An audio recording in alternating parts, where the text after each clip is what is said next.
Hello, everyone. Hello. Can you hear Hello. me? Can you hear me? Yeah, okay, fine. Yeah. Hello, everyone. Welcome to the Bharat MD Foundation Caregivers Talk Series. Today we have with us a wonderful couple, Mr. Vijay Vaidya and his wife Manisha Vaidya, to talk about their life journey and how they navigated the numerous challenges that DMD poses at every stage of life. Mr. Vijay Vaidya is an engineer and also an MBA from the Indian Institute of Management, Kozhikode. His interests include walking and cycling. Manisha ji is well known to many mothers having DMD kids, or she has done her BA and LLB. Her interests include gardening, yoga. She is also a nature lover and enjoys the serenity and calmness of nature. They both have lived in different places like Maharashtra, Jammu, Gujarat, due to Mr. Vaidya's job and at times due to other reasons. A very warm welcome to both of you, Mr. and Mrs. Vaidya. Over to you. Thank you. Yeah. Good evening, everybody. Is it English or Hindi? Everybody can understand. Hello. Hindi Hindi. हाँ जी. मेरा नाम विजय वैद्य है. एक second, sorry, I'm interfering. अगर किसी को, if anyone is there who's not able to understand the Hindi, you can please comment. Now they are starting in Hindi. Sir, आप please start कर दीजिए. ओके. हाँ जी, मेरा नाम विजय वैद्य है और अनफॉर्चुनेट बोले तो अब कैसे शुरू करें हमारी जर्नी की. तो मेरा बड़ा बेटा जो है वो 1997 में बॉर्न हुआ था और जैसे ही बॉर्न हुआ था तो उसको थोड़ा कॉम्प्लिकेशन था. उसके पैर में थोड़ा कुछ कॉम्प्लिकेशन था. हमें कुछ पता नहीं था कि ये डीएमडी वगैरह ऐसा कोई होता है. ये डिसीज के बारे में हमने पहले भी कभी नहीं सुना था. लेकिन जैसा ही ये 5-6 इयर्स का होने लगा तो फर्स्ट तो उसका ये हुआ कि वो उठने के लिए बहुत टाइम लगाया है उसने. जैसा कि 3 इयर्स लग गया उसमें. लेकिन जब भी उठता था तो थोड़ा डिफिकल्टी से उठता था.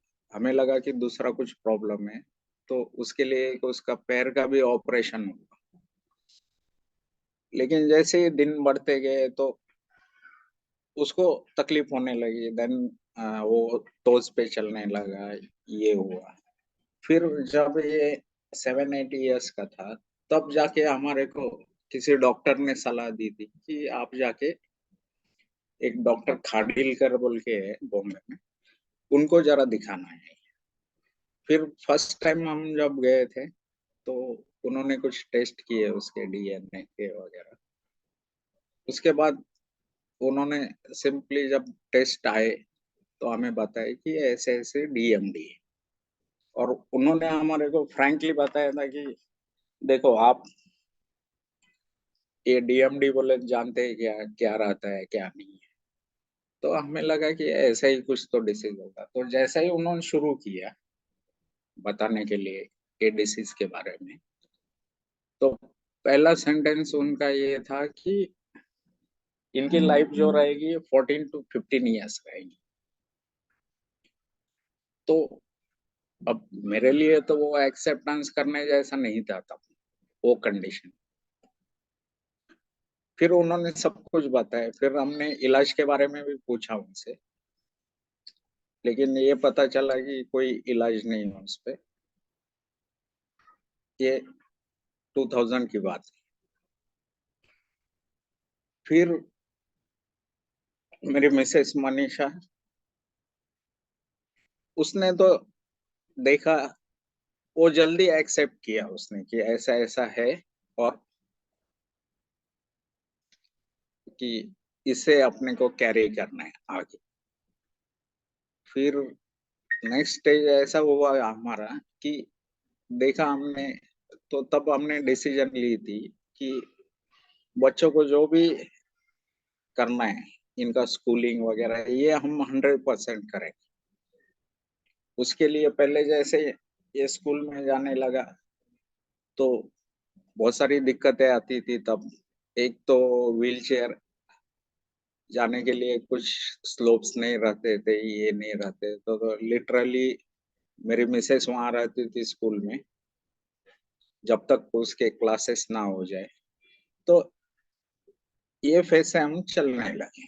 फिर जब हमारे को एक्सेप्टेंस आया, क्योंकि मैंने बहुत सारा गूगल सर्च किया, ये किया, प्लस एक जर्मनी में एक साइंटिस्ट थी जो इसमें काम करती थी, तो वो टाइम में उससे मेल से कुछ ये करता था।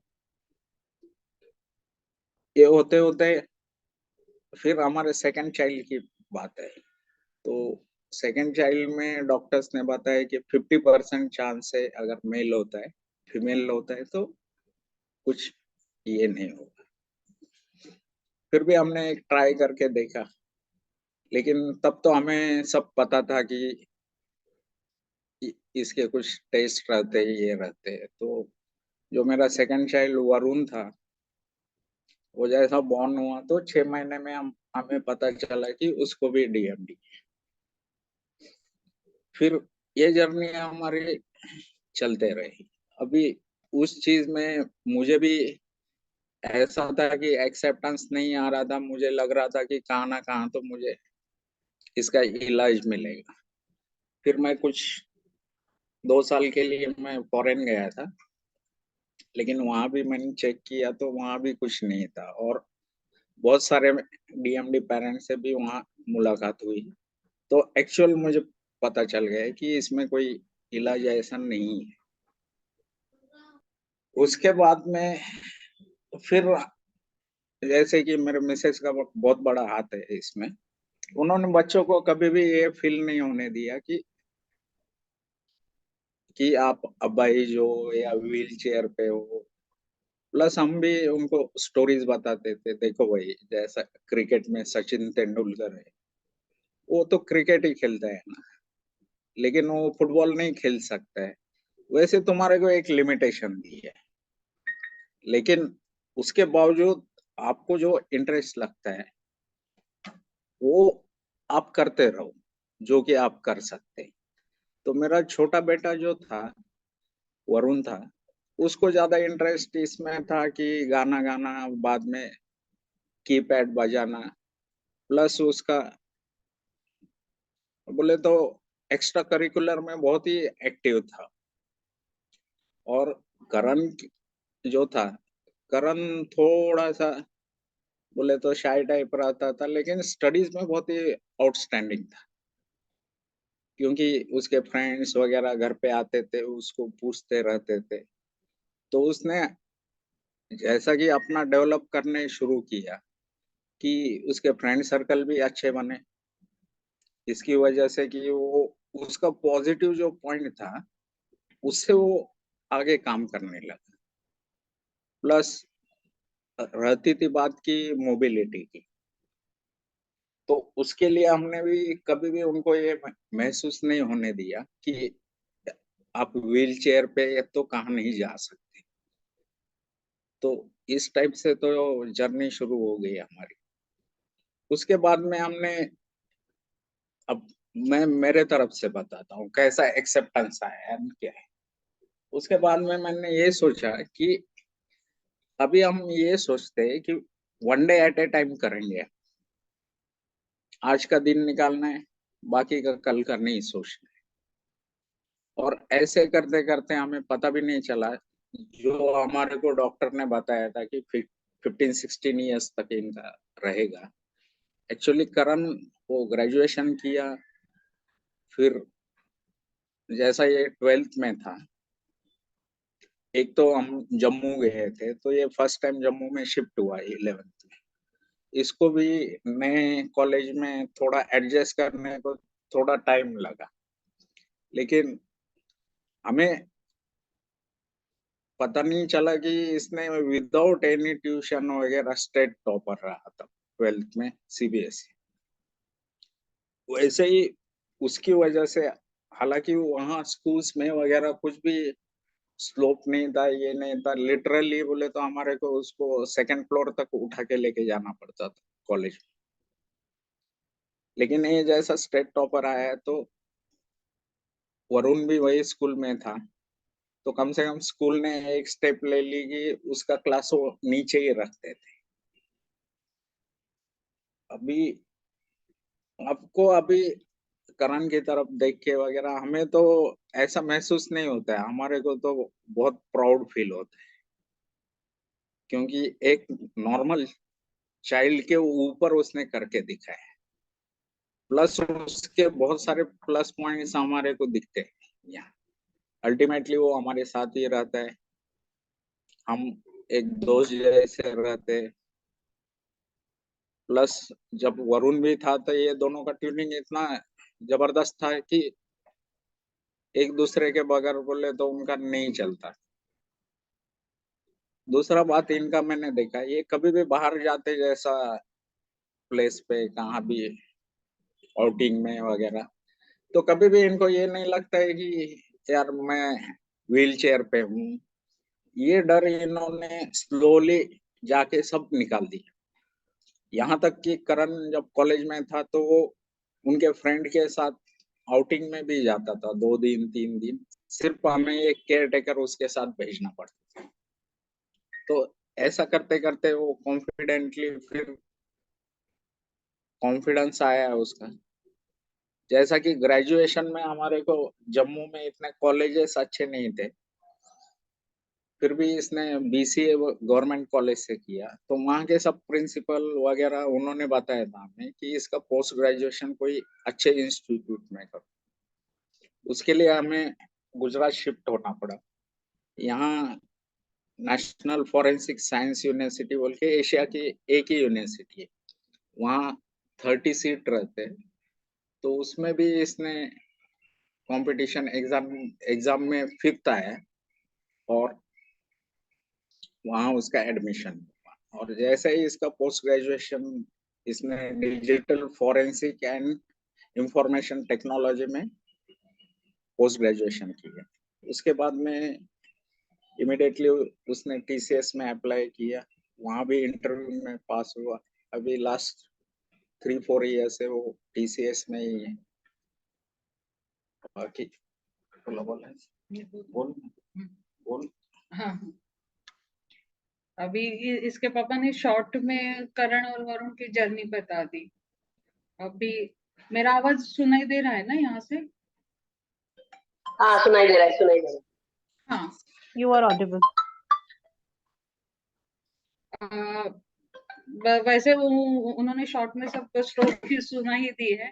जैसे उन्होंने करण को बताया था कि उसका जन्म से ही थोड़ा स्ट्रगल स्टार्ट हुआ था, उसको सीटीबी प्रॉब्लम, पैर टेढ़े थे, तो फर्स्ट से सेकंड ही 2 साल का हुआ था तो पैर उसका प्लास्टर में रहता था। फिर बात आती है, जैसे उन्होंने बताया कि एक 5th ईयर में थोड़ा ऑपरेशन के टाइम हमें पता चला कि उसको डीएमडी प्रॉब्लम है, तब तक हमें इसके बारे में पता नहीं था। फिर जब डॉक्टर ने हमें सब फैक्ट्स बताए थे तो ये सब अनएक्सपेक्टेड था। जब हम लोग एक नॉर्मल लाइफ प्लान करते वैसे हमारे तो नॉर्मल लाइफ जो प्लान करते हैं वैसे होता नहीं है। हम आपके सामने एक एक शौक आकर खड़े हो जाते हैं, वैसे ही शौक था। एक्सेप्ट करने में मुझे तो एक 3 से 4 महीने लगे। फिर उस एक्सेप्टेंस मुझे इस तरह से आया कि थोड़ा डिप्रेशन तो था कि मेरे बेटे का क्या होगा। फिर आपके जो आजू बाजू में लोग होते हैं, अपने होते हैं या सोसाइटी रिलेटिव होते हैं या सोसाइटी के होते हैं, वो थोड़ा सा जिनको आप बताओ कि अरे मेरे बेटे को ऐसे डूस में प्रॉब्लम है, तो वो बताते हैं कि एक रवैया होता है सबका कि अरे ठीक है, फिर स्कूल में भी मत भेजो, फिर उसको ऐसे ही रहने दो, जितना है उतना उसको शांति से जीने दो। तो थोड़ा बहुत दुख होता था, मतलब एक डीएमडी का भी दुख होता है और दूसरा ये भी दुख होता है कि मेरे बेटे को ऐसे क्यों बोला जाता है। फिर एक मेरी थोड़ी सी आदत है कि मैं अपने आप में बहुत सोचती हूँ, ये प्लस पॉइंट माइनस पॉइंट अपने आप से संवाद करने का मुझे आदत है पहले से। तब मुझे एक कोट भी मैंने कहीं पर पढ़ा था कि impossible itself says I am possible. और वही मुझे थोड़ा सा ट्रिगर हुआ कि अरे ठीक है, जो डॉक्टर्स भी बोलते अरे एक होपलेस केस की तरह था, तो मतलब पॉसिबल क्यों नहीं हो सकता, हमारे हाथ में जो है वो तो हम लोग कर सकते हैं। फिर वहां से एक्सेप्ट, एक बार आपको एक्सेप्टेंस आ जाता है तो आगे की जर्नी थोड़ी सी आसान हो गई हमारे लिए। आसान मतलब हम लोग रेडी हो गए, जो भी है हमने फेस करने के लिए खुद को रेडी कर दिया कि जो भी हम लोग फेस करेंगे उसके हिसाब से। फिर आती स्कूलिंग की बात। तो स्कूलिंग में तब हम बॉम्बे में थे, नर्सरी केजी, तो नर्सरी से ही उसका ऐसे जर्नी रहा कि मैं स्कूल के बाहर बैठती थी, ये स्कूल के अंदर बैठता था।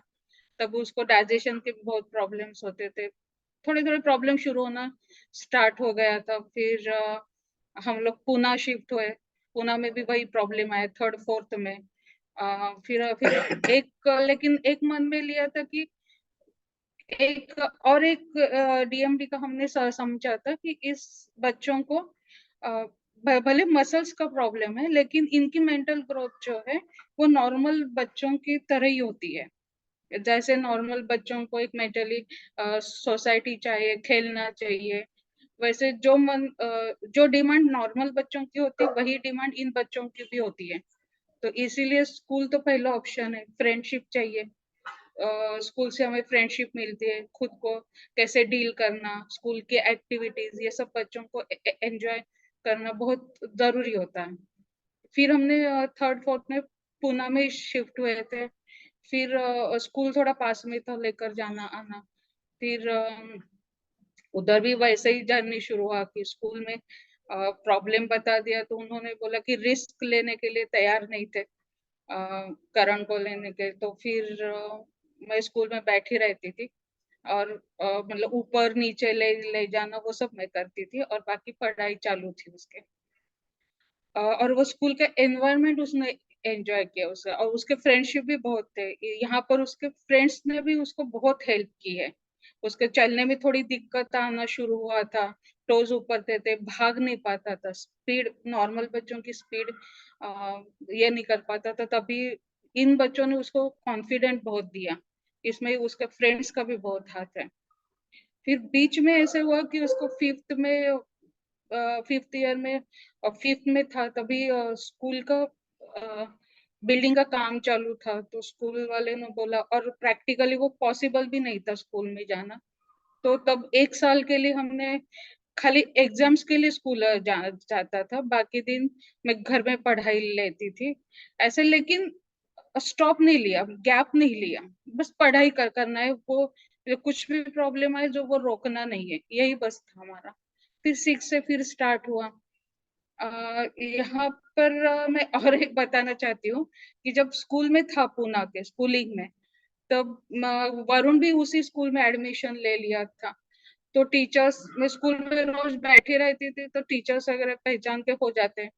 फिर उन्होंने एक बार क्या किया, छोटे छोटे कॉम्पिटिशन्स होते हैं, एक्टिविटीज होती है, उसमें भी करण पार्टिसिपेट करता था। तो एक फ्लावर डेकोरेशन का था कंपटीशन।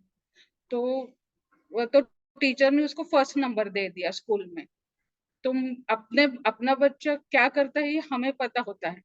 तो मुझे मालूम था कि इसको फर्स्ट रैंक नहीं मिल सकती। तो मैंने टीचर को पूछा था कि मैम मुझे नहीं लगता कि करण को फर्स्ट नंबर मिलना चाहिए उसमें। उतना अच्छा तो उसने किया नहीं, क्योंकि मैं भी उधर ही थी। तो टीचर ने बोला था कि नहीं, उसको अच्छा लगेगा, उसको अच्छा फील करवाने के लिए उन्होंने उसको फर्स्ट नंबर दिया था। और वही एक ट्रिगर होता है कि यहाँ से आपको सहानुभूति की आदत लग जाती है। तो मैंने करण को भी बोला और मैम को भी बोला कि प्लीज मैम, अगर उसको उतनी कैपेबिलिटीज है तो दे दो, नहीं तो मत दो। फिर करण को भी समझाया और वो ट्रॉफी वापस दे दी। तो यहाँ से उसको ये सिखाया, ये सीख गया वो कि किसी की सिंपैथी नहीं लेना है, आपकी कैपेबिलिटीज हो उतना ही आपको मिलेगा। एक नॉर्मल चाइल्ड की तरह ही उनको डेवलप किया। मतलब डांट भी उसने बहुत खाई है। एग्जाम के टाइम में हमने स्टडी के मामले कोई कॉम्प्रोमाइज नहीं किया।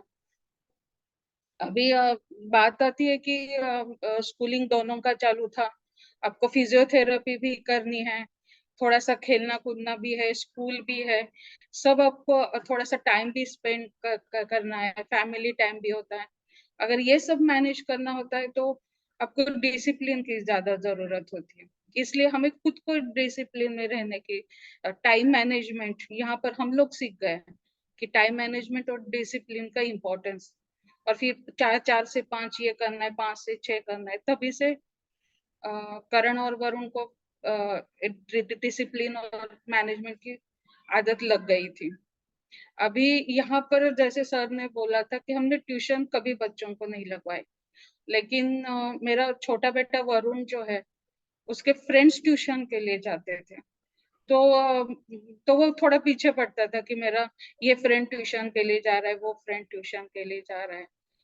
तो मैंने एक काम किया, उसको हमारे बिल्डिंग के पास वाले बिल्डिंग में एबेकस क्लासेस थे, वो उसको लगवा दिए हर संडे को। और वो भी ये हो गया कि चलो मैं ट्यूशन जा रहा।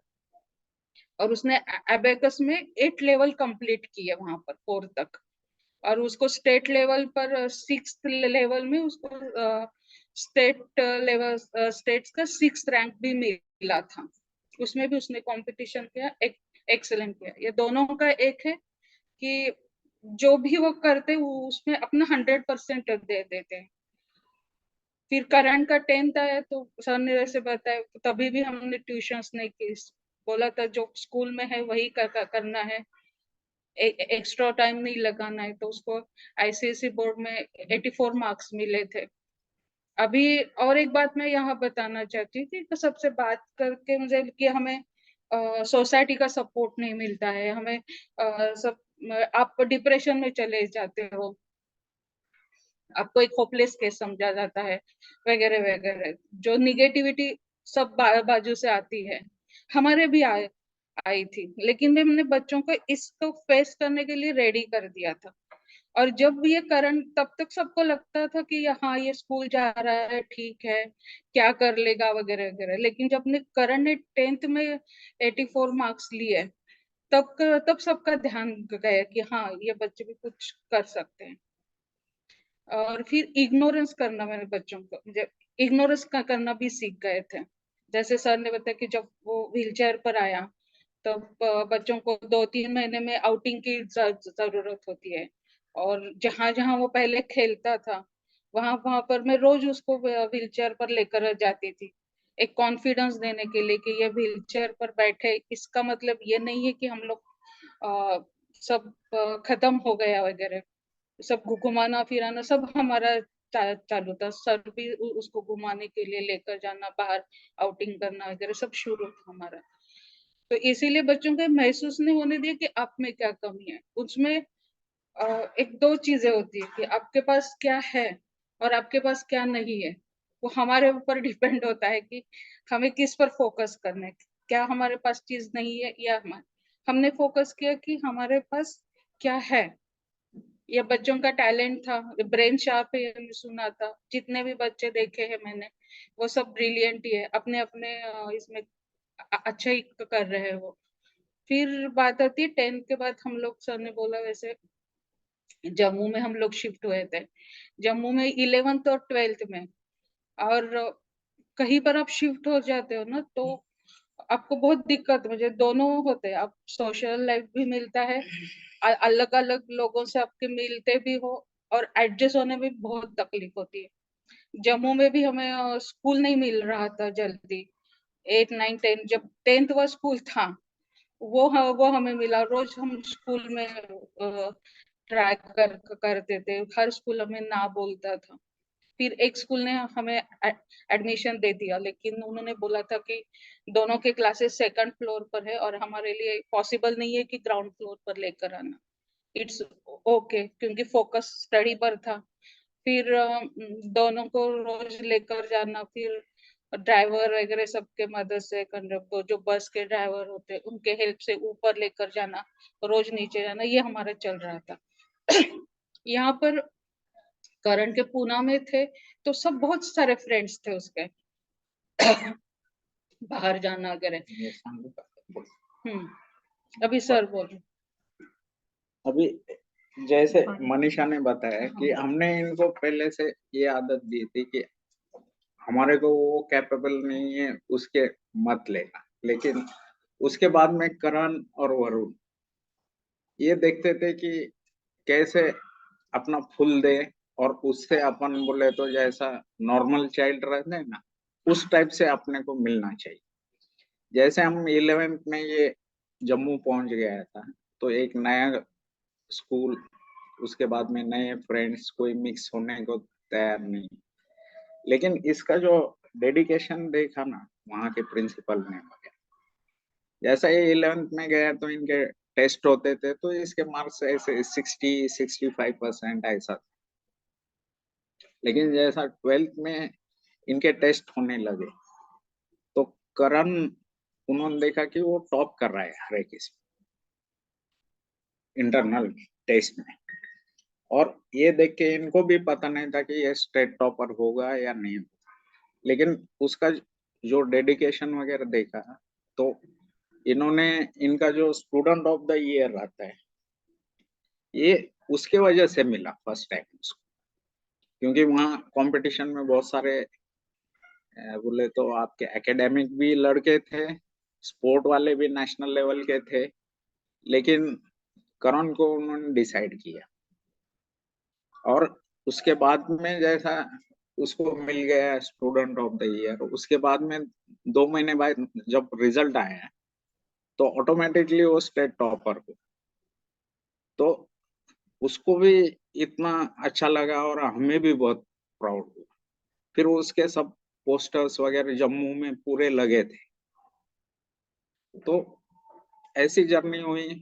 वैसे ही वरुण जो था, तो वो एक्स्ट्रा एक्टिविटीज में बहुत ही आगे था। बोले तो वो जब 4th-5th में था, तो तभी से वो आकाशवाणी में गाना गाता था, ये करता था। उसके स्कूल के हर एक फंक्शन में उसका कुछ ना कुछ रहता ही था। तो ये जब तक हम इनको डेवलप नहीं करते कि कॉन्फिडेंस जो रहता है, जनरली अगर बात करेंगे तो एक नॉर्मल भी आदमी रहेंगे तो सबके मन में पहले ये रहता है कि लोग क्या कहेंगे। हालांकि लोगों को कुछ लेना देना नहीं है, क्योंकि कोई भी आता है ये करते हैं। लोग बोले तो it can be everybody, society, आपके रिलेटिव, ये। लेकिन सबको एक, अगर ऐसे व्हील चेयर पे देखते तो एक सिंपत्ति रहती है, लेकिन करना तो हमें ही। प्लस वो भूल भी जाएंगे 1 सेकंड में कि आपसे मिले थे ये। जब हमारा ये डर निकल जाता है ना, तो ऑटोमेटिकली हमें कॉन्फिडेंस आता है, और अपना कॉन्फिडेंस देख के बच्चों को कॉन्फिडेंस आता है। इसलिए वैसे तो बहुत सारा हमारे को स्ट्रगल करना पड़ा है, यहाँ तक कि केयर टेकर से लेके, फिर मेरी जो जॉब रहती थी कहाँ 500 किलोमीटर रहती थी, मेरे को 2 ही दिन आना है, तब तक मनीषा को मैनेज करना पड़ता। लेकिन जैसे ही इनका एज बढ़ने लगा, तो पहले कैसे हमारे केयर टेकर्स वगैरह जम्मू में वो के सब सेटल थे, लेकिन जैसे गांधीनगर आए तो फिर वो पर्टिकुलर मिलना मुश्किल होने लगे। फिर कभी कोई आएगा नहीं, तो ऐसे डिफिकल्टीज बहुत आते हैं अपने को। लेकिन हमने एक जाना ना, एक सिंपल चीज, आप कुछ भी चीज करो अपने आप हो जाएगा। आज जब हम पास्ट में सोचते हैं तो इजी लगता है एकदम, कुछ इतनी दिक्कत नहीं थी कि जैसे कि करण को पिक्चर में भी लेके जाना है, हमारे को हम मूवीज में मल्टीप्लेक्स में लेके जाते हैं, कहाँ कहाँ पहाड़ पे मंदिर है वहां भी हम लेके गए। वहां जैसा हमने सोच लिया कि यहाँ जाना है, वहां जाने के बाद अपने आप कुछ ना कुछ तो रास्ता मिल जाता है। और इसलिए हम अगर पहले से ही घर में बैठ के सोचेंगे कि यार मैं बाहर जाऊंगा तो क्या होगा, वहां रश होगा तो क्या होगा, तो फिर हम कुछ करेंगे ही नहीं है। बोले तो इसलिए सब पेरेंट्स को एक रिक्वेस्ट है कि आप आपको बेटों को एकदम नॉर्मल है ऐसा लेके जाओ, और किसका कुछ बोलेंगे तो भी कोई दिक्कत नहीं है, क्योंकि एक नॉर्मल आदमी के लिए भी लोग बोलते हैं कुछ ना कुछ। तो उसके ऊपर जैसे हम आ जाते हैं ना, तो फिर हम खुद को नॉर्मल समझने लगते हैं, और उनसे बहुत सारा बोले तो हमारे को बेनिफिट्स भी मिलते, क्योंकि फर्स्ट टाइम हम इनको सिंगापुर लेके गए तो वहाँ डिसेबिलिटी के लिए इतने फैसिलिटीज है कि उनकी वजह से हमारे को सब राइड्स वगैरह बहुत इजी हुए। अब वो उनके वजह से हुए, प्लस ये देख के हम ये नहीं बोल सकते, जैसा कि हम यही समझते कि एक नॉर्मल भी आदमी रहते जो भी रहते तो हम इतने स्पोर्टमैन ये नहीं रहते, लेकिन जिसने अगर ठान किया कि मेरे को ये बनना है तो वो बन सकता है। हाँ, अभी सर हाँ। ने जैसे बताई 11 12 कॉलेज में, सब कॉलेज में भी उसको बहुत अच्छे से फ्रेंड्स मिले थे एडमिशन के, लेकिन उन्होंने इतना एक्सेप्ट किया कि वो खुद उठाते थे। इवन 11 12 के बाद दोनों को उठाना बहुत मुश्किल हुआ था, तो फिर हमें केयर टेकर रखना पड़ा। जैसे उन्होंने बताया कि जब गांधीनगर में है तो बहुत ही समझे हमें एडजस्ट होने के लिए 3 साल लगे, कोई आता था नहीं आता था, फिर बहुत सारे प्रॉब्लम्स तो आते ही रहते हैं। और इसी बीच में मैं थोड़ा सा ये बताना चाहती हूँ कि मेरा छोटा बेटा जब हम लोग गांधीनगर में आए, वरुण 9th में था, तभी भी वही प्रॉब्लम था। करण का तो कॉलेज में एडमिशन मिल चुका था उसको इंस्टीट्यूट में, फिर करण के वरुण के लिए भी वही प्रॉब्लम था। गांधीनगर के सारे स्कूल ढूंढने के बाद एक हमें 10th या 11th वाला स्कूल था, वो उन्होंने हमें एक्सेप्ट किया। फिर उनके इधर सीबीएसई भी था और कैम्ब्रिज भी था, तो उन्होंने हमें ऑफर किया कि हम लोग एडमिशन दे देंगे। स्कूल भी अच्छा था, लेकिन उसको आप लोग सीबीएसई से अच्छा कैम्ब्रिज में उसका एडमिशन ले लो। फिर 9 10 के बाद आप सोच सकते हो 11 12 के लिए फिर सीबीएसई में आ सकते हो। तो उसने तब तक तो सीबीएसई में पढ़ाई की थी, तो चलो ठीक है एडमिशन तो मिल रही है। फिर यहाँ पर उसको कैम्ब्रिज में उसको 9 10 में बिजनेस स्टडीज, अकाउंटेंसी वगैरह ये सब उसको सीखने के लिए मिला और उसको कॉमर्स में इंटरेस्ट डेवलप हुआ। फिर उसने 10th में ही वो बहुत ही कॉन्फिडेंट बच्चा था, फिर उसने 10th में डिसाइड किया था कि मुझे कंपनी सेक्रेटरी बनना है। फिर 11 12 में हमने वही उसका कंटिन्यू किया, 11 12 में भी किया। अकाउंटेंसी सब्जेक्ट के लिए मैंने स्कूल में भी पूछा था कि उसको ट्यूशन, अकाउंटेंसी बहुत डिफिकल्ट होता है, हम में से तो किसी को आता नहीं है, तो फिर ट्यूशन तो बोले कि कोई नहीं वो कर लेगा, और उसने किया भी। 12th में बहुत अच्छे मार्क्स से 78% उसको मिले थे कॉमर्स में। उसका एडमिशंस भी हो चुका था, लेकिन शायद भगवान को मंजूर नहीं था, इसलिए अगस्त में वो हमारे बीच नहीं रहा।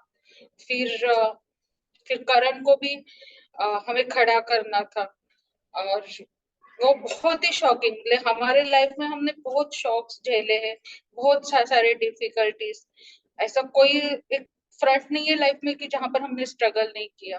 फाइनेंस से लेकर सब कुछ स्ट्रगल किया, और वहां पर हमने फाइट करके, लेकिन ये बहुत ही बड़ा झटका था। लेकिन करण के लिए फिर खड़ा होना था, और फिर करण के लिए भी बहुत ज्यादा ये था। और मैं यहाँ पर रघुमई मैम को थैंक यू बोलना चाहती हूँ कि जब मेरे वरुण का ये हुआ तो रघुभाई मैम ने मुझे फोन किया था 4थे 5वें दिन में, मैं अपने में ही बहुत दुखी थी।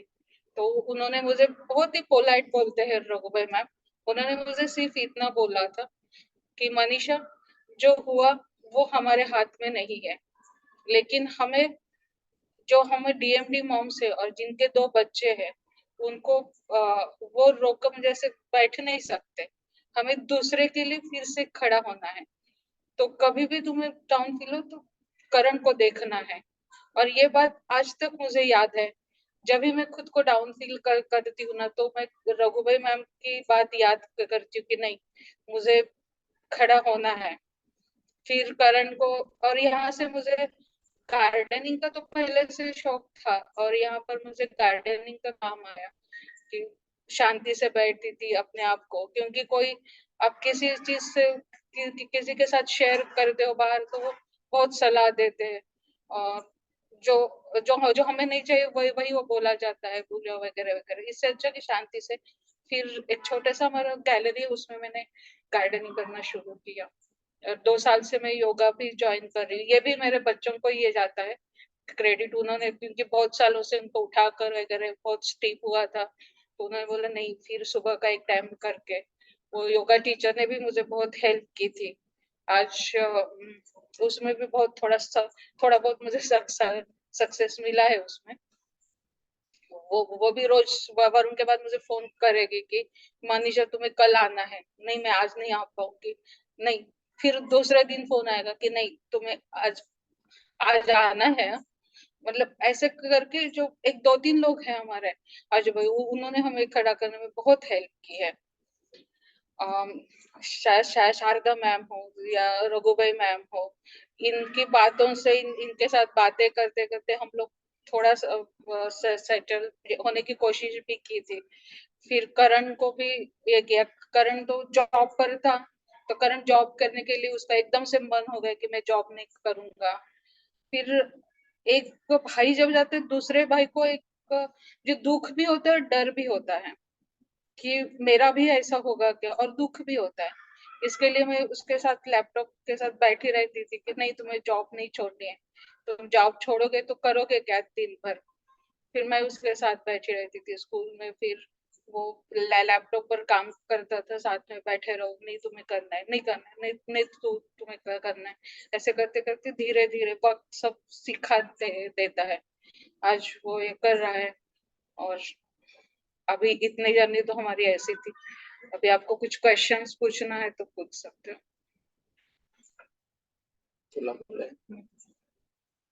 Anybody wants to ask question, please raise your hands. We'll go one by one if anybody wants to ask them anything. one second. I just wanted to request Manisha ma'am. Manisha ma'am, ये तो हाँ. आपने अपना जो बात बताई, जो आप टेक केयर करते हो ना करण का, जब कुछ हो जाए, जब स्पेशल कुछ होता है, मतलब कोई भी बुखार आता है, जब खांसी आती है, वो भी थोड़ा एक बार बता देंगे तो आधा आंसर उसी में आ जाएगा। मतलब मैंने कुछ सुना नहीं था। प्रॉब्लम, बुखार वगैरह लगता है। हाँ उसको जब टेम्परेचर आता है, ये बच्चों को बीच बीच में आता ही है, टेम्परेचर हो या कोल्ड हो पहले से ही। लेकिन वहां पर मैंने आयुर्वेदा का फॉलो किया था, इसमें आयुर्वेदा से फिर ठीक हुआ था। ये टेम्परेचर हो,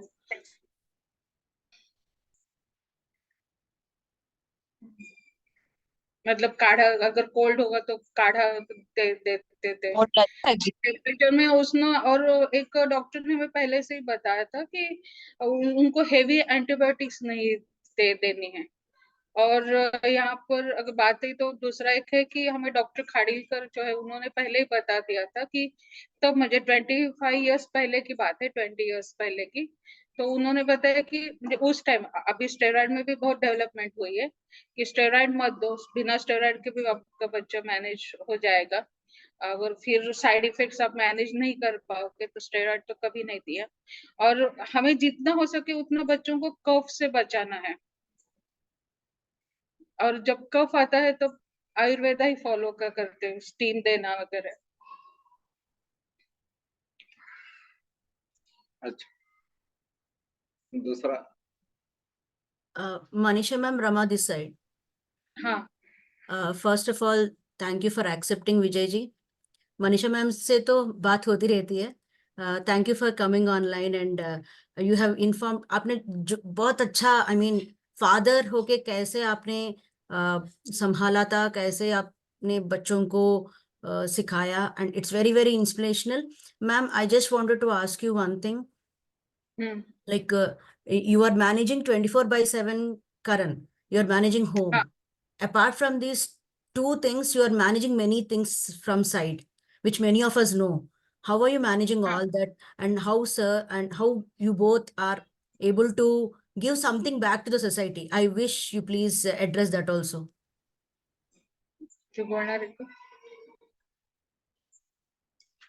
एक तो आपका जब एक्सेप्टेंस आता है, and when you think that your children are normal etc. मैं अभी जॉब भी करता हूँ, I have to change a lot of jobs वगैरह, ऐसा बहुत। हेलो, तो आवाज आ रही है? हेलो, में बोल रहे थे। हाँ? ये आ रही है मिस जोया, हाँ। Please let him complete, then आप बात कर रही हैं, आप हाथ उठाइए बाद में। तो देखो अभी हम ये सिचुएशन में है कि हम हमारे बच्चों को एकदम नॉर्मल समझते हैं।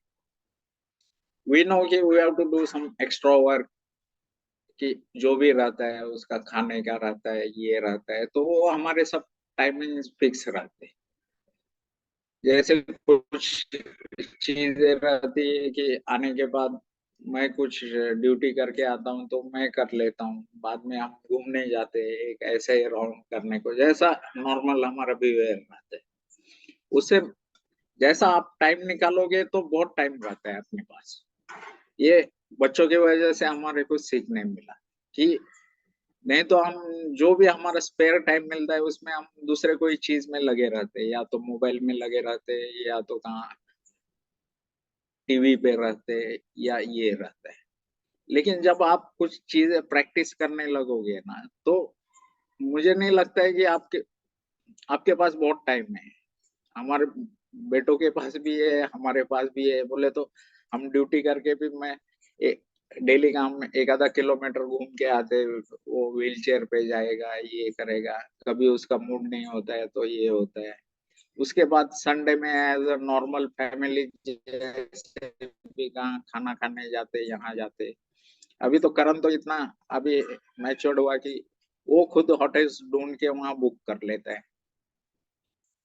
तो एक बार क्या आप वो रूटीन में आएंगे तो मुझे नहीं लगता कि ऐसा कुछ ये रहता है। वैसे नॉर्मल लोगों को भी बहुत सारे प्रॉब्लम्स रहते, मोबिलिटी छोड़ के दूसरे होते होंगे, लेकिन यहाँ इनका सिर्फ मोबिलिटी का प्रॉब्लम है, बाकी तो हमें उनसे कुछ भी प्रॉब्लम नहीं।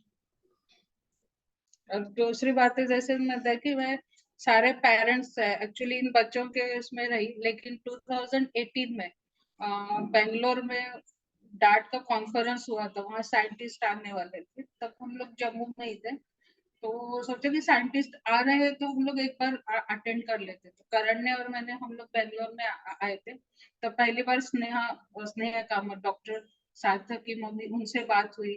फिर थोड़े और भी पेरेंट्स थे, उनसे फिर दूसरे पेरेंट्स के साथ हमने बातचीत शुरू की। और फिर बाद में थोड़े बहुत पहचान तो होती रहती थी, लेकिन ये जो कोरोना आया, कोरोना के बाद सब अपने घर में स्टिक हुए थे, सबका ऑनलाइन स्कूल ऑफिस भी सब कुछ शुरू था।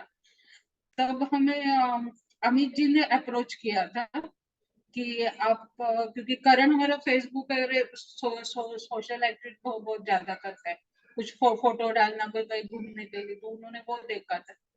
फिर अमित जी ने मुझे अप्रोच किया था कि हम लोग डिप्रेशन के मदर्स होते हैं, उन्होंने एक सेशन भी लिया था, फिर उनके लिए हम लोग कुछ करेंगे। फिर डीएमडी मॉम स्टार्ट हुआ, फिर धीरे धीरे हम लोग 6 मदर्स ही थे, फिर धीरे धीरे बढ़कर बहुत सारे मदर्स के कांटेक्ट में, बहुत सारे मदर्स से बहुत कुछ सीखा भी है। और अच्छा लगता है कि आप किसी की सुनते हो, क्योंकि आपको जब सुनाना था तब शायद कोई सुनने वाला था नहीं, लेकिन अब अगर हम आज है, अगर किसी और को बताना कि आउटलेट बहुत जरूरी होता है, तो हम लोग किसी का सुन रहे हैं, बस उनको बस इतना। Hello hello. तो इसी तरह से कांटेक्ट में फिर रमा सबसे ये होगा। हेलो। विचार में हेलो। हाँ शायद आप कंटिन्यू कीजिए प्लीज, आप कंटिन्यू कर। हाँ, तो इसी तरह से फिर कांटेक्ट, तो ये मुझे सब अच्छा लग देता है। बच्चे भी मुझे सुबह शुरू में हम लोग ऑनलाइन मीटिंग्स लेते, तो ये बच्चों ने मुझे सिखाया था, ऐसे बच्चों से भी हम लोग बहुत कुछ सीखते हैं। और जैसे मैंने बोला कि हमारा डिसिप्लिन से सब चलता है, तो शाम का टाइम हमारा 1-2 घंटा थोड़ा सा रिलैक्स रहता है, तब सबके फोन अटेंड करो सबसे। और फिर मुझे एक एक बच्चे के बारे में जो पता चलने लगा कि डॉक्टर सार्थक हो, रवि किरण हो, ध्रुव हो, ऐसे बात करते करते एक एक मुझे पता होने लगा कि और भी बहुत बच्चे हैं कि जो बहुत कुछ कर रहे हैं। कार्तिक कंसल हो जो इसरो में जॉब कर रहा है, ऐसे बहुत सारे बच्चों के। तो फिर ऐसे लगा कि ये सारे बच्चों को जो मदर्स डिप्रेशन है, जो न्यूली डायग्नोसिस मदर्स है, जो हम भी कभी थे उसमें, उस स्टेज पर, तो उनको अगर ये बच्चों का उदाहरण दिया जाए तो फिर मदर्स में एक थोड़ा सा होप आता है ना।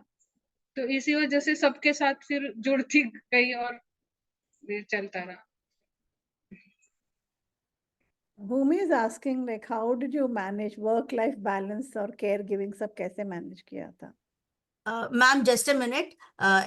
Before Bhumi, we have Abhishek Puri asking. Karan, if please help Manisha ma'am to see the chat questions, na? Please, thank you. हाँ, चार्ट्स खाली चार्ट से ना क्वेश्चंस।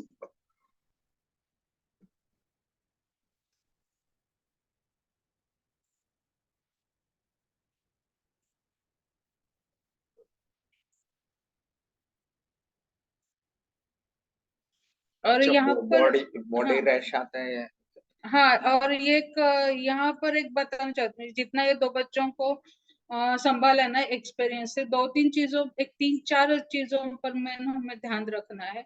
एक तो ये बच्चों का ब्लड सर्कुलेशन ठीक होना चाहिए, और दूसरा होता है कि डाइजेशन उनका प्रॉपर रहना चाहिए। फिर थर्ड आता है कि आपका स्पाइन स्ट्रेट, स्कोलाइसिस डेवलप ना हो, इसका हमें एक ध्यान रखना है। और हार्ट की हेल्थ, हार्ट और पल्मोनरी, वो एक हेल्थ है। अगर ये सब चीजें हम लोग मैनेज कर पाते हैं, हाँ कोई चीज हमारे हाथ के बाहर होती है, कोई हम लोग कितना भी ट्राई करें तो भी हमारे हाथ से निकल जाती है, लेकिन हम कोशिश कर सकते हैं। तो अगर ये हो तो हमें बच्चों को मैनेज करना आसान हो जाता है। अभी किसी ने क्वेश्चन किया है कि आपने फाइनेंशियल स्ट्रगल्स कैसे मैनेज की। देखो,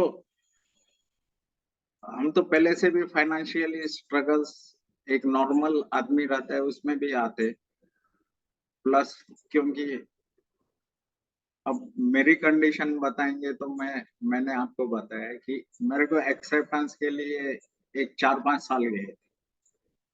इन दैट कि I used to drink very heavy, तो आप समझ लो कि मैं एक अल्कोहलिक टाइप ही हो गया था। लेकिन जब मैंने एक्सेप्टेंस किया बच्चों का, और मेरे को बच्चों से ही इंस्पिरेशन मिला कि इनके लिए अपने को करना है।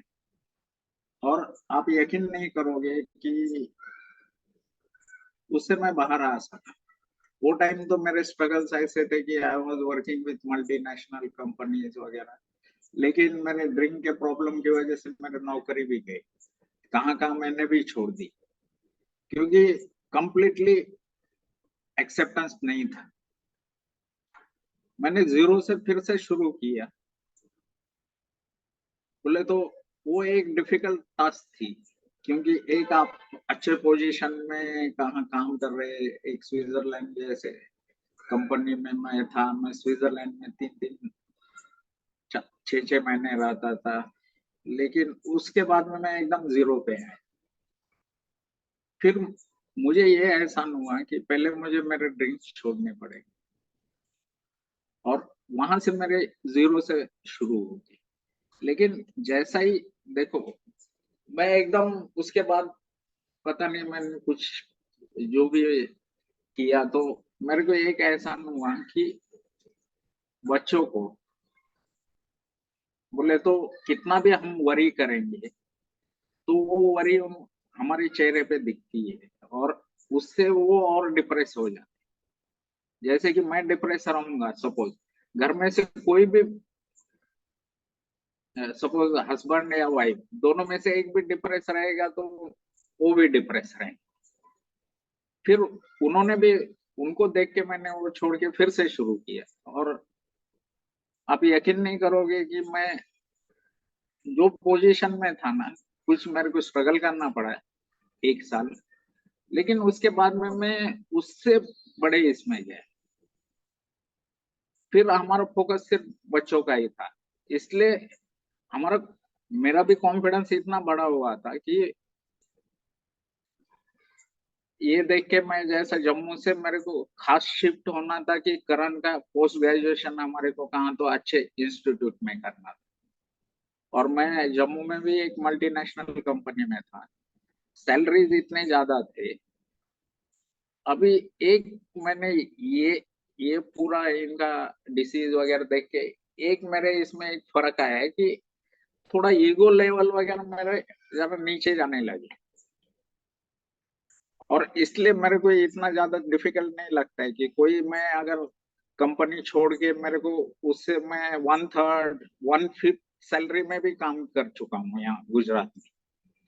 लेकिन जैसा टाइम जाता है ना, मैंने आपको बताया ना कि आप उसमें चले जाओ, ऑटोमेटिकली आपको रास्ते आएंगे। तो गुजरात में भी मेरे को 2 साल 3 साल स्ट्रगल करना पड़ा, क्योंकि जो सैलरी में मैं काम करता था, एक तो मेरे को ये नहीं था कि हमारा फोकस सिर्फ इन पे था। हम जो सोच के आए थे कि करण का 2 साल तक हो जाना चाहिए, तो उसके लिए जो भी सैलरी मेरे को मिली, मैंने कुछ ज्यादा उसमें ये नहीं किया। बोले तो literally I work for 1/5 salary. लेकिन पहले अच्छे कंपनी में था, कुछ हमारे पास कुछ पैसे हमने जमा रखे थे, तो we could manage in 2-3 years. उसके बाद में फिर मैंने एक ट्राई करके भी देखा कि खुद की फैक्ट्री चालू करें, लेकिन वो कोविड पीरियड में सब हुआ, नहीं हो सका। लेकिन ऑटोमेटिकली आप चाहोगे ना, तो ये नॉर्मल लोगों के इसमें भी प्रॉब्लम्स आते हैं और हमारे इसमें भी आते हैं। लेकिन आप नॉर्मल समझ के चले, इससे अपने को कोई एक्स्ट्रा खर्चा नहीं करना पड़ता है। थोड़ा बहुत आता है जैसा कि इनके ट्रांसपोर्टेशन वगैरह, लेकिन थोड़ा फाइट करने के बाद अपने आप रास्ते निकल जाते कैसे होता है कि एक यू टर्न हमारे लाइफ में कभी भी आता है, जब हम लोग एक स्पेशल चाइल्ड करते हो तो पूरा फोकस ये रहता है कि बच्चे को अच्छी लाइफ, जैसे सर ने अभी ड्रिंक का वगैरह बताया, तो एक 3-4 साल फिर बच्चों के साथ हम तीनों ही रहते थे। फिर भी उसी टाइम पर भी फोकस था कि इससे बच्चे ना ये हो, अफेक्टेड ना हो। तो सर भी अलग रहते थे, हम लोग अलग रहते थे। फिर कि बच्चों पर ये इसका कुछ असर ना पड़े, बच्चों का नॉर्मल लाइफ, पूरा फोकस बच्चों के हिसाब से हमारी लाइफ चेंज होती गई, यू टर्न्स आते गए, उसको फेस करते गए, ऐसे मैनेज हो गया है। जो भी है फेस करना है, क्यों? बच्चों के लिए बस 2 मैसेजेस आए मुझे। हैं।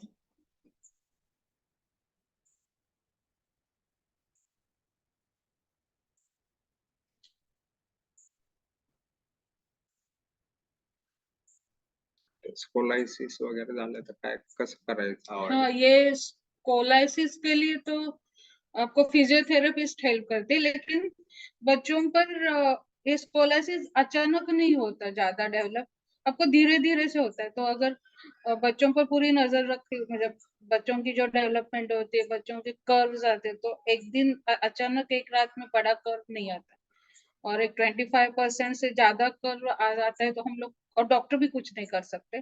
लेकिन जब थोड़ा स्लाइटली कर्व आना शुरू होता है तो आपको फिजियोथेरेपिस्ट, गुड फिजियोथेरेपिस्ट हेल्प कर सकते हैं। मैम स्नेहा मैम ने हाथ उठाया था, स्नेहा मैम। हाँ हाँ जी मैम, मेरा सेम ये स्कॉलर से रिलेटेड ही प्रॉब्लम था, मैम ने आंसर कर दिया हाँ जी। Thank you ma'am. दूसरा, इनको जब कंटिन्यूअसली हम जो व्हील चेयर है ना, इनको कभी भी ऐसा देखो कि एक स्ट्रेट चेयर में ये बैठे रहे। ऑफिस चेयर यूज किया। ऑफिस चेयर मैक्सिमम हमने वो यूज करते। जनरली हम इसका जो व्हील चेयर है ना, कहाँ ट्रांसपोर्टेशन जाना है तभी हम यूज करते। और कभी पर ये बच्चों को एक ही जगह पर, मतलब जितना देखा है हमने, ज्यादा टाइम एक ही जगह पर बच्चा नहीं बैठना चाहिए। मतलब 1-2 घंटे के बाद थोड़ा सा ऑफिस चेयर है, फिर उसके बाद थोड़ा सा बेड पर बैठा है, कभी दूसरी जगह पर, जगह जगह चेंज होती गई, चेंज होना चाहिए। एक ही जगह तो स्टिफनेस ज्यादा बढ़ती है, ऐसे हमने देखा है। और खाली प्रोटीन्स भी जो होते हैं, हम लोग प्रोटीन्स देते हैं, वो एक्सेप्ट होते कि नहीं, उस पर भी ध्यान देने की जरूरत होती है।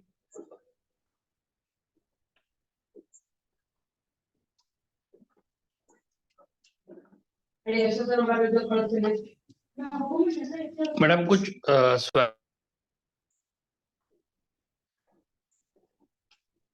हेलो, अरुण जी, आप बात कर सकते हो, आप बात कर सकते हो। हाँ मैडम जी, स्वेलोइंग के लिए थोड़ा दिक्कत होता है, तो कुछ प्रिलिमिनरी में कुछ एक्सरसाइज ऐसा कुछ हो सकता है, या आपके बच्चे में ऐसा दिक्कत आया था क्या? हाँ, सोलो करने में अभी अभी हमारे, क्योंकि बचपन से उन बच्चों को हमने पहले तो प्रॉब्लम समझा था कि डीएमडी में होता क्या है, और फिर एक एक करके ठीक किया। तो यहाँ पर हमने पंचकर्मा भी करवाया था। और सोलोइंग का जो प्रॉब्लम है, तो बचपन से बच्चों को हमने प्राणायाम की आदत लगवाई थी कि सुबह उठकर आपको प्राणायाम करना ही करना है, सुबह नहीं हुआ तो शाम को करना है। तो प्राणायाम होता है, एक अनुलोम विलोम होता है, ओमकार एक होता है। आप एक मतलब डीप ब्रीथ ले लो कि तो वो जो ब्रीथ आपको पेट तक जानी चाहिए। अभी हाल ही में एक 3 महीने पहले करण को भी निमोनिया हुआ था, फिर हॉस्पिटल में एडमिट था। तब वहां पर भी हमें डॉक्टर ने वो सॉलोइंग का प्रॉब्लम, ये बच्चों को कॉमन हमारे प्रॉब्लम आता है, गले में से कफ ऊपर नहीं आता, तो उसके लिए स्पायरोमीटर, एक बबल्स ना, हाँ, बबल्स करने का एक्सरसाइज बताया था, उससे फायदा भी हो रहा है। और दूसरा एक प्राणायाम होता है, उज्जैनी प्राणायाम, उससे भी फायदा हुआ है। जो बाकी मेरे टीचर ने बताया था कि आप ऐसे गले से छूते हुए, आप गूगल भी सर्च करोगे तो आपको पता चलेगा, उज्जैनी प्राणायाम। इसमें गले से आपकी सांस जाती है, बाहर आती है, प्रैक्टिस से वो आ जाता है, उससे गले को थोड़ा स्ट्रेंथ मिल जाता है। सबसे इजी ये है कि अपना स्ट्रॉ रहता है ना, एक ग्लास में अगर आप पानी लेते हैं ना, तो बच्चों को बोलना उसमें फूंक के बबल्स कर दे, उससे वो एक एक्सरसाइज उसकी होते रहती है, बच्चों को भी इंटरेस्ट आ जाता है उसमें। और खुद के काम जितना कर सकते हो उतना करने की आदत, वो एक्सरसाइज का एक रूटीन होता है, खुद पानी पीना है, आदत लगवानी। अब उनके हाथ में पहले से कुछ देना नहीं है कि जहां पर आप अटकते हो वहां तो हम है, लेकिन खुद से खुद जितना खाना हो, पानी पीना हो, कुछ भी करना हो, तो अपने आप को बचपन में तो शर्ट के बटन्स डालना वगैरह सब कुछ।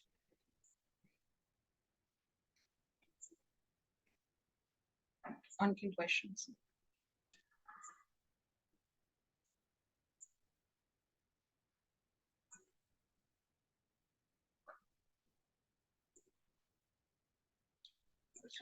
फूड लाइक नॉर्मल हम लोगों ने वेजिटेरियन है वो, पहले करण नॉन वेज, लेकिन डॉक्टर ने बोला था कि नॉन वेज उनको हो जाए, तो वेज फूड ही हमने प्रेफर किया। हाँ, अभी डाइट की बात आती है तो एक ही टाइम में बहुत खाना नहीं खाते, 4 टाइम खाना खाते हैं। मतलब सुबह रोटी सब्जी खाएंगे, और फिर दोपहर में जूस और ड्राई फ्रूट्स खाएंगे, शाम को थोड़ा स्नैक्स लेंगे या ऐसे कुछ लेंगे, रात को थोड़ा राइस खाएंगे। अगर वही डाइट 4, क्योंकि ये बच्चे बैठे रहते हैं ना, तो यहाँ पर फैट का अगर प्रॉब्लम ना हो, तो वही डाइट अगर हम लोग 4 पोर्शन में डिवाइड कर सकते, थोड़ा थोड़ा थोड़ा। और कभी भी वेज कभी भी अच्छा है, क्योंकि इनके फैट्स बढ़ने, क्योंकि इनके एक्सरसाइज इतना हेवी नहीं है कि इनको इतना डाइट चाहिए। उससे अच्छा ये है जो भी प्रोटीन डाइट या वेजिटेबल्स में जो भी मिलता है, तो इनके लिए डाइजेशन के लिए भी अच्छा रहता है। एक्सेप्टेबल प्रोटीन में इनको राजमा, दालें, मतलब उनको एक दोपहर में, सुबह वो रोटी सब्जी खाते हैं, फिर ड्राई फ्रूट्स लेते हैं, दोपहर में कंपलसरी दाल चावल ही मिलता है।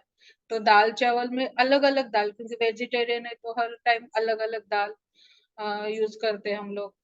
पनीर होता है, और बहुत सारा रागी होता है, ज्वार होता है, ये सारे मिलेट्स भी हमने इंक्लूड कर दिए। इसका हम लोग कुछ भी बना सकते हैं। फिर शाम के टाइम आप मतलब मूंग का डोसा भी बना सकते हो शाम के टाइम, एक आपको रेगुलर फ्रूट भी जाना चाहिए। हाँ, हमारे बच्चे बच्चे हैं, तो कभी एकदम स्ट्रिक्ट डाइट पर नहीं रखा। उनका जो भी खाना है नॉर्मल 4 पोर्शन में डिवाइड किया कि उसको डाइजेशन के लिए भी अच्छा रहे, बढ़ता रहे।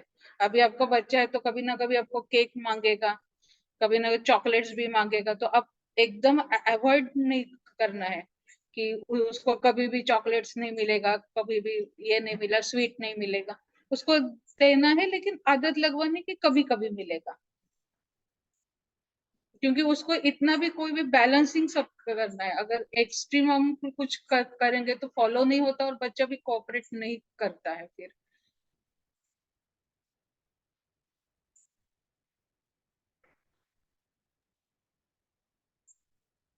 एक और क्वेश्चन है मैम, what हाँ, steps, my son is 5 years old, what steps can I take to make him mentally strong and confident? Because slowly as he grows, he will realize that he is different from other kids. हाँ, ये अभी बच्चों को confident और ये बनता है। जैसे मैंने बताया था कि जब उसको चलने में दिक्कत हो रही थी, तो बच्चे के हिसाब से उसको बच्चे को मतलब, एक मेरा कहना होता है कि एक्सपीरियंस से कि उसको फैक्ट्स के कभी अलग मत रखो। फैक्ट उसको, आजकल तो नेट होता है, आप उसको बोलोगे नहीं तुम्हारे चलने में दिक्कत नहीं हो रही है, तो बच्चा जाकर नेट पर सर्च कर लेता है। उससे अच्छा कि हमें धीरे धीरे एज के हिसाब से, मतलब जैसे 5th में था, चलने में थोड़ी थोड़ी दिक्कत आने लगी थी, तो मैंने बोला था वो स्टीफन हॉकिंस की स्टोरी सुनाती थी। सुधा चंद्रन हो, कहाँ पर पूना में थे लोग, हम लोग थे तो एग्जीबिशन वगैरह लेकर जाती थी कि जिनको हाथ नहीं है तो पैर से ड्राइंग निकालते थे बहुत अच्छे। मतलब कुछ नहीं है तो हम लोग कुछ तो कर सकते हैं। फिर और बच्चे भी अपने लेवल पर सोचते हैं। यहाँ पर एक उनके बच्चों को मन को भी यहाँ पर एक है कि स्ट्रॉन्ग कम्युनिकेशन चाहिए बच्चों के साथ। आप जितना उनके साथ बोलोगे, रोज की जिंदगी में कंटिन्यूस बोलते रहोगे, तो बच्चों के मन में जो चल रहा है वो भी हमें समझता है। जैसे हम लोग दुखी होते हैं कि मेरे बच्चों को प्रॉब्लम है, मेरे बच्चों को डीएमडी है, मेरा बच्चा चल नहीं सकता, मैं क्या करूं। उसी तरह वो छोटा सा बच्चा होता है, उसको भी लिमिटेशंस आना शुरू होता है कि मैं अभी तो चल रहा था नॉर्मल बच्चों के साथ, क्यों नहीं चल पा रहा हूँ, क्यों मैं ऐसा हूँ, क्यों मैं अलग हूँ। और वहां पर अगर उसको आंसर्स नहीं मिले, तो फिर एक तो वो एकदम चुप हो जाता है या फिर एग्रेसिव हो जाता है, फिर गुस्सा करना शुरू कर देता है, आपको कोऑपरेट नहीं करता है। अगर ऐसे करना हो तो बच्चों को धीरे धीरे उसके एज के हिसाब से सोचना है कि नहीं, ये तुम एक्सरसाइज करोगे तो, अभी करण की बात करो तो करण को मैंने 9th में तभी इंटरनेट वगैरह थोड़ा शुरू होता है, तो उसको पढ़ने दिया था मैंने डीएमडी। नहीं, मैं नहीं पढ़ाने देती तो बाहर से तो कहीं तो पढ़ ले लेता। तो बोला था कि ये है, हमें लिमिटेशंस आ रहे हैं बेटा, लेकिन अगर इससे बाहर निकलना है, मतलब थोड़ा व्यू चेंज करना है, फिर थोड़ा सा बाहर निकलना है, तो हमें एक्सरसाइज वगैरह करने से हम लोग कंट्रोल में रख सकते हैं जैसे जैसे बच्चों की मैच्योरिटी होती है। इसीलिए बच्चों को बाहर लेकर जाना, सोसाइटी में करना, उनको अकेला महसूस कभी मत करना है। पहले तो बच्चों को कॉन्फिडेंस तब आता है उनको जब लगता है कि हमने पेरेंट्स कैसे है। अगर पेरेंट के इस पे उसको अगर ये हो जाता है कि, क्योंकि हम स्टार्टिंग में भी ऐसा थोड़ा ये रहते थे कि डिप्रेशन रहते थे, लेकिन हमें जब चेंजेस आ गए हमारे इसमें, ऑटोमेटिक ये बच्चों में भी आने लगते, प्लस उसको भी कॉन्फिडेंस होने लगता है कि हाँ भाई, मेरे को यहाँ जाना है तो मेरे फादर लेके जा सकती है, मेरी मदर लेके जा सकती है। तो इसलिए हमारे को जितना भी हम रेगुलर जैसा नॉर्मल चिल्ड्रन के साथ हम घूमने फिरने जाते हैं, कहाँ भी आप सोचो, हिमालय में जाओ, ये जाओ। अब जम्मू में हम गए थे तो जम्मू के हम एक एक पहाड़ में चले गए थे, तो पूरा हिमाचल प्रदेश हम घूम के आए थे 10-15 दिन। इनको बोले तो इतना ये करो कि वो ऑटोमेटिक समझ में आ जाएंगे, फिर उनको ये इन्फीरियरिटी कॉम्प्लेक्स नहीं पता चलेगा। क्योंकि आज की तारीख में मैं जब देखता हूँ ना, तो इनके फ्रेंड से ज्यादा तो ये घूमते रहते थे। तो मैं यहाँ गया था, ये बताते भी है अपने फ्रेंड्स को जैसा। तो ये जब हम करने लगते तो हमें सिर्फ क्या करना है, इनको कॉन्फिडेंस देना है और इंडिपेंडेंट हो सकते ही, इसका हमारे को पीछे लगना है कि हो सकते हैं। जहाँ पर आप घूमने के लिए जाते हो तो हम लोग क्या पहले सोचते हैं, अरे सीढ़ियां तो मत लेकर नहीं जाएंगे बच्चों को। हम लोग क्या करते वहां पर लेकर जाते, और जाते जाते मैं तो कंटिन्यू बच्चों को कंटिन्यूस बोलना ही है जैसे नॉर्मल बोलते शेयर, क्योंकि हमें शेयरिंग करने के लिए बहुत लोग होते, फ्रेंड्स होते, रिलेटिव होते, लेकिन इनको शेयरिंग करने के लिए ज्यादातर हम लोग ही होते हैं। इसीलिए उनको भी आउटलेट्स निकालना जरूरी होता है। फिर घूमने के लिए जाओ तो फिर वहां पर अरे सीढ़ी है यहाँ नहीं जाना है, ठीक है कोई बात नहीं, हम लोग यहाँ यही एंजॉय कर लेंगे, आप भी वही रहो वो रहो, एक हंसते खेलते वो सब हैंडल करना। एक प्रेशर लेकर या अरे बहुत मजबूरी है, ये उनको तक मैसेज नहीं जाना चाहिए। अभी जैसे हम लोग घूमने के लिए मैं बच्चों को लेकर जाती थी, जब भी व्हील चेयर पर आया था तो पहचान वाले होते हैं सोसाइटी सामने आते थे तो बोलते ही है सब कि अरे 6 महीने, और उनकी भी गलती नहीं होती है, वो बोलते कि अरे ये तो बच्चा चलता था, व्हील चेयर पर क्यों आया है, फिर उसको तो कोई कुछ प्रॉब्लम है क्या, आप ये दिखाओ, आप ये तेल लगाओ। पहला क्वेश्चन होता है कि डॉक्टर को नहीं दिखाया क्या आपने, ये सब मेरे बच्चे भी सुन लेते थे। फिर ये सब घर आने के बाद फिर हमारा शाम का जो एक्सरसाइज कराओगे तो बोलते बोलते उनको दिखाते, अरे वो आंटी मिली थी, वो अंकल मिले थे, ऐसे बोल रहे थे, लेकिन उनकी गलती नहीं है, उनको पता नहीं है। फिर ये बच्चों का होने की अरे बाकी लोगों के पास 2 पैर है, हमें व्हीलचेयर के 4 पैर है, हमें दौड़ना नहीं है, लेकिन फिर भी हम लोग बहुत कुछ इसके अलावा भी बहुत अच्छी जिंदगी होती है, बैठकर भी हम लोग बहुत कुछ कर सकते, बोलते बोलते बोलते उधर में ऐसा करना चाहिए।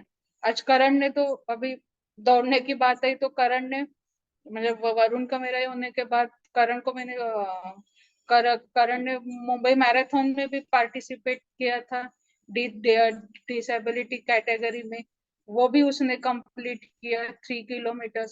वहाँ ओआरडी का लास्ट ईयर में था, वहां पर भी उसने 5 किलोमीटर मैराथन किया व्हील चेयर पर। और आदानी का भी इसी साल आदानी का भी मैराथन हुआ, वहां पर भी उसने 6 किलोमीटर व्हील चेयर पर कंप्लीट किया नॉर्मल लोगों के साथ।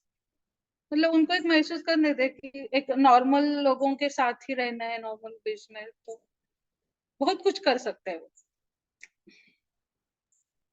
मैम एक लास्ट क्वेश्चन है, एंड हाउ हाँ। Did you adjust to the cold climate? जैसे जम्मू जब आप गए थे तो क्या एडजस्टमेंट हाँ। किया और कैसे मतलब अडेप्ट किया था कोल्ड क्लाइमेट में? जम्मू में 6 मंथ्स कोल्ड था, 6 मंथ वहाँ पर स्नोफॉल तो नहीं होता था लेकिन कोल्ड था, दिल्ली जैसे ही टेम्परेचर होता है, एक्सट्रीम ठंडी और एक्सट्रीम कोल्ड और एक्सट्रीम गर्मी होती थी।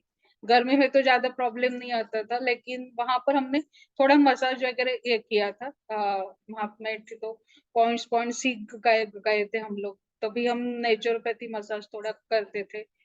फिर हमें वहां पर हमारी जो एक पहचान वाले थे तो उन्होंने कुछ पत्ते गर्मी रहे तो हम लोग उससे कॉपरेट, गर्म पानी पीते रहना है कोल्ड में, और मसल्स में थोड़ा स्टिफनेस आ जाता था, फिर 4 लेयर्स कपड़े पहनना, फिर थोड़ा स्टिफनेस आता था, वो स्टिफनेस फिर शाम के टाइम थोड़ा मसाज करना है धीरे हल्के हाथ से ताकि बॉडी गर्म रहे।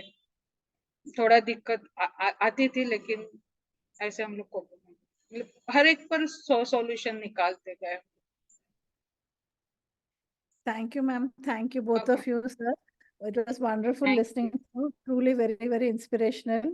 And काफी hope, I hope everybody has got from this and learned a lot of things. And I think we should have such frequent interaction with parents so that we all learn from each other. Thank you very much, sir, for your sparing your time. And thank you, Manisha, ma'am. Thank you very thank you हमें भी you, ma'am. बोलने का मौका दिया और हमारा सुनने के लिए आप रहते, इसलिए भी thank you. Rama, Thank you, over to you. Manisha ji. Thank you, Vijay sir. Karan, thanks a lot. Thank you. Thank you so much. Thank- Thank you. Thanks so much.